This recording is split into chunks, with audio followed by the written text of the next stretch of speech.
Hi everyone, welcome back. Let's read another chapter of Psychology of Money, You and Me. Beware taking financial cues from people playing a different game than you are.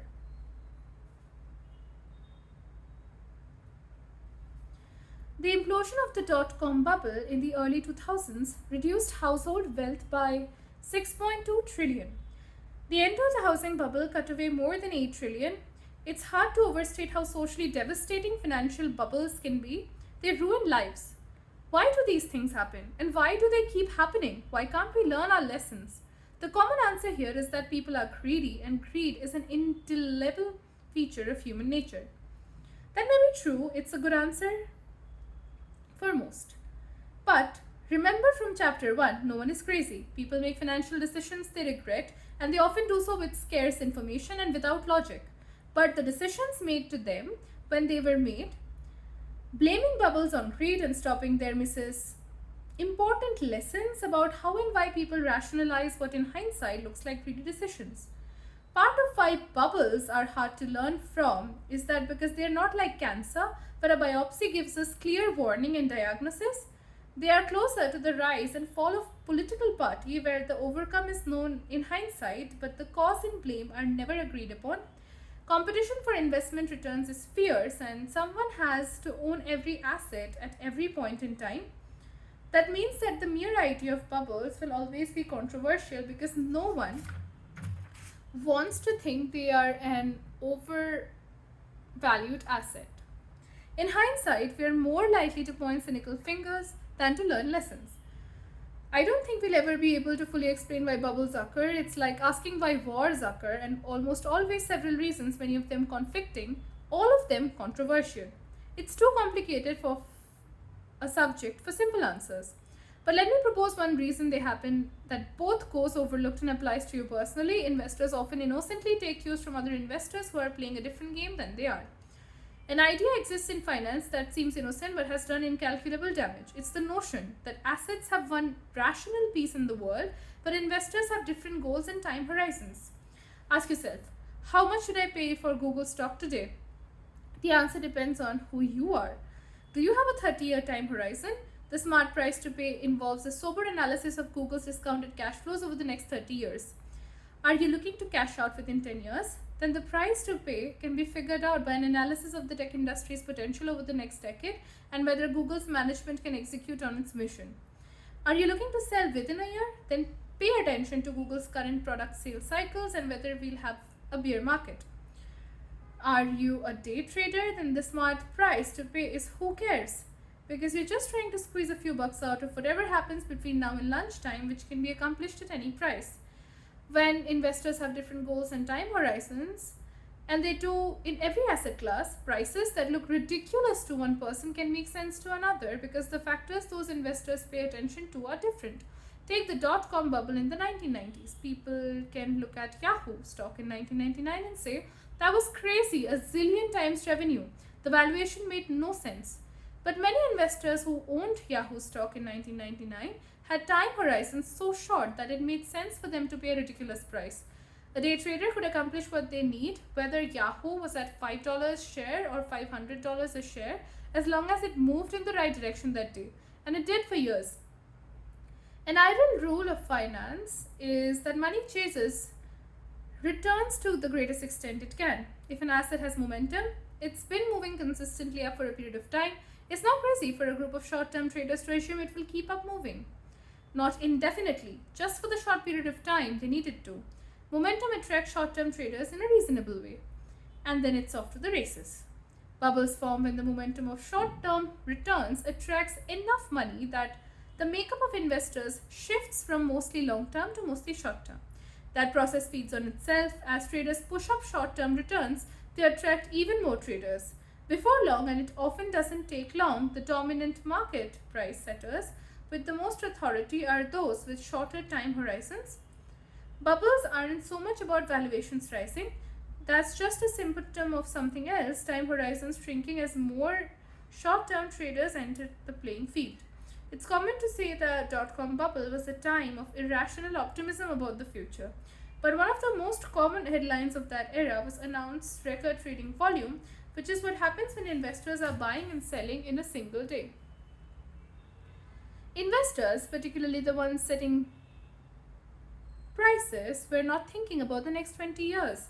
The average mutual fund had 120% annual turnover in 1999, meaning that they were at most thinking about the next 8 months. So, were the individual investors who bought those mutual funds? Maggie Mahar wrote in her book Bull.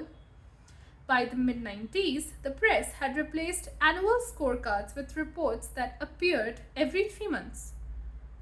The change spurred investors to chase performance, rushing to buy the funds at the top of the charts just when they were most expensive. This was the era of day trading, short term option contracts, and up to the minute market commentary. It's not the kind of thing you'd associate it with long term views. The same thing happened during the housing bubble of the mid 2000s. It's hard to justify paying $700,000 for a 2-bedroom Florida tract home to raise your family in for the next 10 years. But it makes perfect sense if you plan on flipping the new home within a few months into a market with rising prices to make a quick profit, which is exactly what many people were doing during the bubble. Data from Atom, a company that tracks real estate transactions, shows the number of houses in America that sold more than once in a 12-month period. They were flipped, rose fivefold during the bubble from $20,000 in the first quarter of 2000 to over $100,000 in the first quarter of 2004.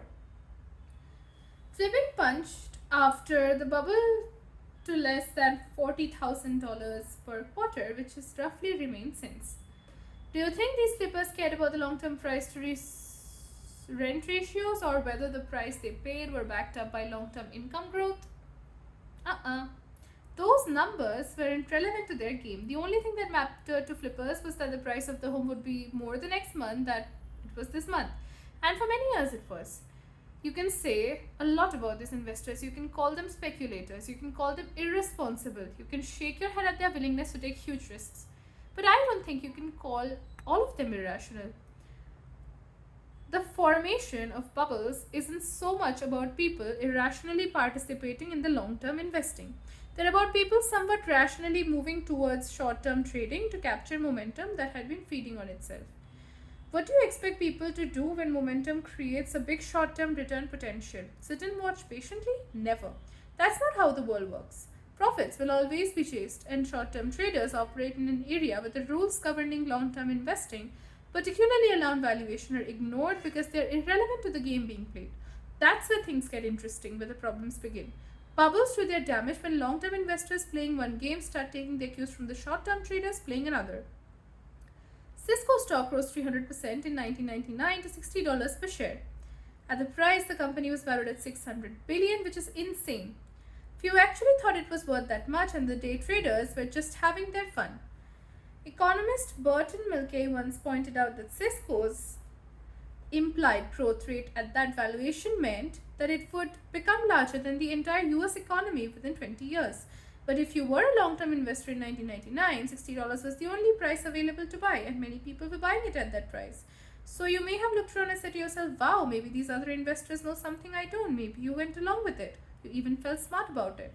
What you don't realize is that the traders who were setting the marginal price of stock, they're playing a very different game than you were. $60 a share was a reasonable price for the traders because they planned on selling the stock before the end of day when its price would be probably the highest. But $60 was a disaster in the making for you because you planned on holding shares for the long run.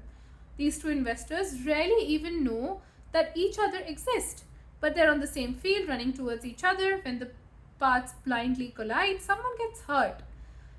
Many finance and investment decisions are rooted in watching what other people do and either copying them or betting against them. But when you don't know why someone behaves like they do, you won't know how long they'll continue acting that way, what will make them change their mind, or whether they'll ever learn their lesson. When a commentator on CNBC says you should buy the stock, keep in mind that they do not know who you are. Are you a teenager trading for fun, an elderly widow on a limited budget, a hedge fund manager trying to shore up your books before the quarter ends? Are we supposed to think that these three people have the same priorities and whatever level a particular stock is trading is right for all three of them? It's crazy. It's hard to grasp that other investors have different goals than we do, because an anchor of psychology is not realizing that rational people can see the world through a different lens than your own. Rising prices persuade all investors in the ways the best marketers envy. There are a drug that can turn value conscious investors into dewy eyed optimists, detached from their own reality by the actions of someone playing a different game than they are. Being swayed by people playing a different game can also throw off how you think you're supposed to spend your money. So much consumer spending, particularly in developed countries, and is socially driven, subtly influenced by people you admire, and done because you subtly want people to admire you. And while we can see how much money other people spend on their cars, homes, clothes, and vacations, we don't get to see their goals, worries, or aspirations. A young lawyer aiming to be a partner at a prestigious law firm might need to maintain an appearance that I, a writer who can work in sweatpants, have no need for. But when his purchasers set my own expectations, I'm wandering down a path of potential disappointment because I'm spending the money without the career boost he's getting. We might not even have different styles. We're playing a different game. It took me years to figure this out. Takeaway here is that few things matter more with the money than understanding your own time horizon and being persuaded by the actions and behaviors of people playing different games than you are.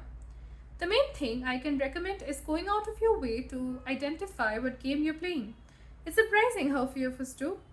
We call everyone investing money, investors, like they're basketball players and all playing the same game with the same rules. When you realize how wrong that notion is, how vital it is to simply identify what game you're playing. How I invest my own money is detailed in chapter 20, but years ago I wrote out I'm a passive investor optimistic in the world's ability to generate real economic growth, and I'm confident that over the next 30 years that growth will accrue to my investments. This might seem quaint, but once you write that mission statement down, you realize everything that's unrelated to it, what the market did this year, or whether we'll have a recession next year, is a part of a game I'm not playing. So I don't pay attention to it, and I'm in no danger of being persuaded by it. Now let's talk about pessimism.